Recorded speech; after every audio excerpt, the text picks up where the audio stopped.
Hey guys, I am Shay. Welcome back to another recap of Ambitions Season 1, Episode 7, titled Wine and Poison. Wine and Poison. Literally.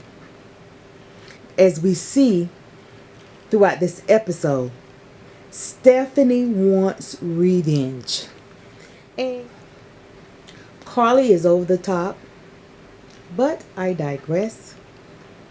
So let's back up to where this episode begins. As we can see, as last week, Stephanie drank the poison. But we didn't see who did it. And throughout this episode, we did not find out who did it. She messed around until she got hooked up with some poison. Poison, no doubt, of revenge. Girl laid out. Now, Evan, her husband, had the nerve to hesitate whether to call 911 for his wife. Or she starts to move, and so everybody knows now, okay, Stephanie, she's going to be okay. But when she came through, she asked her husband, Evan, to make sure that he called their doctor. Later we see in the episode that she's back at home resting. But she didn't look too good. But I guess we'll find out more as this season goes on what is going on with her. But she's okay. Rondell next up. We see Rondell and her daddy. But something happens to her daddy as they was finishing up their conversation. And I guess he had some sort of episode. Rondell, of course, is panicking because that's her father and she's concerned. She don't know what's going on with him. But she's trying to get him to go to the hospital. And you know how some people are. They just don't want to go to the hospital. But next up, we see Stephanie is trying to find out who poisoned her, and rightfully so. But Stephanie, you got to stand in line, girl. You got half of Atlanta. Is that where they live? Atlanta, Savannah? Atlanta after you or hates you. Now, right now, she thinks it's Lori Purefoot. That's her daughter's, I guess, sort of girlfriend, boyfriend, whatever you call that. So that's who she thinks that poisoned her. Because as she thinks back or recollects, she remembers Lori suggesting that she go have a drink. And so later, we have Rondell and Evan. They talks about their dad health scare. But later finds out Pop stopped taking his medicine because he felt it was going to hinder his love life. Okay.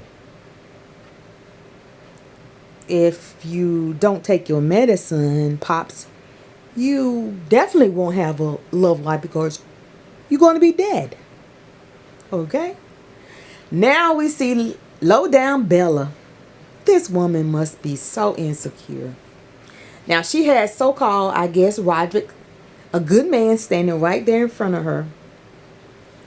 You know, that's how some of us do. We have a good man, a good woman standing right there in front of us. But we try to run after, seem like we run after the devil instead of focusing our attention on this good man or this good woman. You know what? Maybe we want some kind of excitement. Maybe we lack excitement in our lives. Okay? But if you like that kind of excitement, to each his own. Now, but she chooses to run behind Mayor Lancaster. I mean, what good is this doing? I mean, seriously. I mean, she, as of this, to this point here, she has not even gotten the concession that she wanted so bad. So what she rather be doing, or she rather be with a man who cheats on her, lies to her, not only cheats on his wife, but cheats on her with other women as well. So she can't even trust him or stepping out on her. Okay? And this man is willing to let his own wife die. I mean, what man would do that, and what woman will want him? Okay. Moving on, let's talk about crazy Damien and Amara, Titus's wife. Now, I know Stephanie hired him, but this man is taking this a bit too far. To plant cameras in his ex-lover's home. Team too much. Oh, and we understand Titus and how he feel about Amara and Titus working together, which, hey, I would feel some kind of way as well. So, but nonetheless, it's going to happen because Amara made it very clear she is not quitting her job. It is what it is.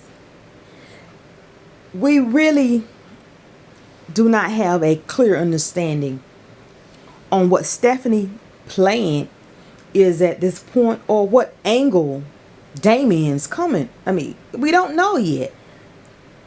I mean, there's so many layers to this story. We just don't know. I assume we're going to have to keep watching. Hopefully Titus will be able to take a step back.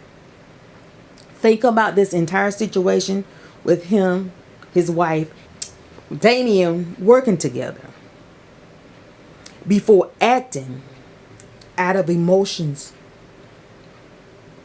and actually deal with, this situation. Think, every action doesn't require or need a reaction. I mean, just step back, just wait. I know it's going to be hard, but just keep your eyes open, but just play it smooth. Because I know what kind of lowdown snake Damien is, so that makes it a little bit more scarier or more hard for you to see your wife walk out that door and spend 8 to 10 hours per day with this snake. But we just gotta wait. If Titus would have walked into their office and saw his wife and Damien sitting around laughing and talking, I know he would have exploded. Now, next thing I want to discuss is a little bit about Stephanie. I mean, we see her going over to Pureford Company. In my opinion, Stephanie perhaps fails to realize that this drug that killed her sister a year ago has an addictive component in it. Now, she was on the drug, of course, to help relieve her pain in her. Unfortunately, she had addictive genes in her that caused her to become addicted to that drug. And the overdose killed her. But the drug itself supposed to be a good thing. But I guess somewhere Stephanie, for her love for her sister, she's getting that twisted. And now, of course, I definitely agree that the company should take a look at the situation. I guess she didn't realize how powerful the Purefords are. You can't just roll up in somebody's office and start slapping their daughters or the owner daughter. I mean, and think, because she's Stephanie Carlisle Lancaster, that there isn't any repercussions. They are. Next up, Bella gets home. Of course, Roderick gets there and he's spazzing, asking for the disc to take back to Evan. So he wants this over and done with, cut, whatever. She gives him the disc, of course. And honey, Evan comes walking out the room like, busted. These two just got played. I mean, they just got played. Just gullible. Now, Roderick should have known that Bella wouldn't go against Evan. even in spite of that she felt that she wasn't going to get the concession. I hope he has everything backed up or saved on another computer. Guess he has to go back to square one, and that is with Amara. That to me seemed like a better plan than fooling around with Bella. Now he has nothing unless, like I said, he has that saved, which I hope for his sake he does. And he definitely need to. Now he can't go back. I mean, come on now, Roderick, you can't go out like this. But one thing, Roderick, and I also think Bella better tread lightly. I can't. I just can't. That was so stupid of her. So stupid. Oh, man. Next up, we see Carly. She goes to see Lori to ask her if she poisoned her mother. And of course, Lori denies it, and they made up. I'm beginning to think Carly is just as gullible as Roderick. But I still believe Lori is using her to gain information on her parents. So if I were her, she also needs to be very careful. This is all I have for this video. And I thank you so much for watching. And